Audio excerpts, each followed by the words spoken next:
आप सभी का स्वागत है हमारे YouTube चैनल पर। आज करेंगे हम क्वेश्चन त्रिकोणमिति की 8.1 का क्वेश्चन नंबर 4, जो कि हमारा दिया है कि tan p माइनस के कोटार का मान ज्ञात करना है। फर्स्टली हम इस वाले चित्र को देखेंगे, ठीक है। तो हम जानते हैं कि इसमें इसको क्या बोलते हैं, इसको बोलते हैं हम कर्ण बोलते हैं। 90 डिग्री के सामने उसको कर्ण बोलते हैं, ठीक है। और ये हमारा लंब होता है और ये हमारा आधार होता है, ठीक है। और फर्स्टली जब हमें कोई ऐसा क्वेश्चन दे रखा हो तो हमें इसके पहले तीनों साइड पता होनी चाहिए, ठीक है। तो इसके अब हमें तो दो पता है, तो इसकी तीनों साइड पता करने के लिए हमारा फॉर्मूला होता है कि कर्ण का स्क्वायर बराबर युक्त, ठीक है, आधार का स्क्वायर प्लस के लंब का स्क्वायर। अब देखो यहां पे हमारा कर्ण दे रखा 13 दे रखा, ठीक है। तो कर्ण का स्क्वायर, आधार कितना दे रखा हमें, आधार निकालना है तो आधार का स्क्वायर और लंब का स्क्वायर। लंब कितना दे रखा हमारा 12 दे रखा, ठीक है। तो 12 का स्क्वायर अब क्या कर देंगे, अब 13 का स्क्वायर होता है 169।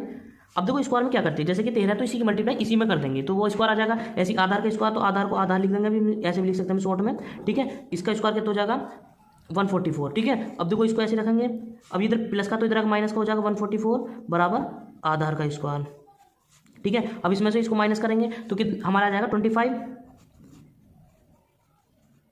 आधार का स्क्वायर, ठीक है। हम 25 को ऐसे लिख सकते हैं ना, 5 की पावर 2 आधार स्क्वायर। अब ये पावर से पावर कैंसिल आउट होगी तो हमारा आधार कितना आ गया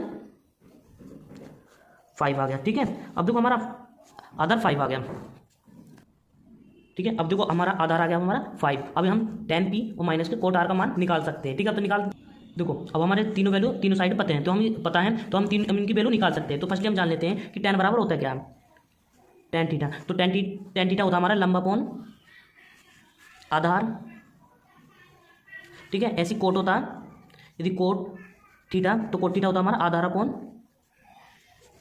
लंब, ठीक है। तो ये होता है। अब देखो यहाँ पे दो एक कंडीशन बन रही है, तो इनका एंगल चेंज है, तो tan का तो p है लेकिन कोट का r है। अब यहाँ पे एक कंडीशन होती है, देखो यदि यहाँ पे ये वाला एंगल दे रखा tan के लिए तो ये वाला एंगल है, और कोट के इसके लिए कोट के लिए हमारा ये वाला एंगल है। यदि यहाँ पे एंगल होगा तो ये हमारे लंब और आधार चेंज हो जाते हैं, ठीक है। यदि यहाँ पे होगा, यहाँ पे चेंज नहीं होते, यहाँ पर होते हैं। अब देखो ये क्या होगा, ये हमारा वो चेंज हो जाएगा। तो ये यहाँ पर कोट के tan के लिए बात करेंगे तो tan क्या दे रखा हमारा tan p माइनस के कोट r। अब देखो tan p हमारे यहाँ पर है तो क्या करेंगे, tan p के लिए हमारे लंब नहीं रहेगा, ये आधार हो जाएगा, ठीक है। तो tan बराबर क्या होता है लंब अपॉन आधार, तो लंब ये हो जाएगा tan के लिए। तो लंब कितना हमारा 5, आधार कितना हमारा 12, ऐसी माइनस के। अब कोट के लिए ये वाला एंगल रहेगा तो इसके लिए कोई चेंजिंग नहीं होगी। तो ये कोट क्या होता है हमारा आधार अपॉन लंब, आधार कितना हमारा 5 है तो 5 यहाँ लिख देंगे, और लंब कितना हमारा 12 है तो 12 को यहाँ लिख देंगे, ठीक है। जब ऐसा एंगल होता है इस तरीके से चेंजिंग आती है। अब देखो ये प्लस का ये माइनस का इससे कैंसिल आउट हो जाएगा तो हमारा 0 आ जाएगा, तो जो कि ये हमारा क्या है आंसर है। तो वो कोई भी सवाल होगा हमारे जिसमें एंगल चेंज होंगे तो हम इस तरीके से ही करेंगे, ठीक है। आई होप आपको हमारा मेथड समझ में आया होगा। तो वीडियो को लाइक करें, शेयर करें एंड चैनल को सब्सक्राइब करें। Thank you.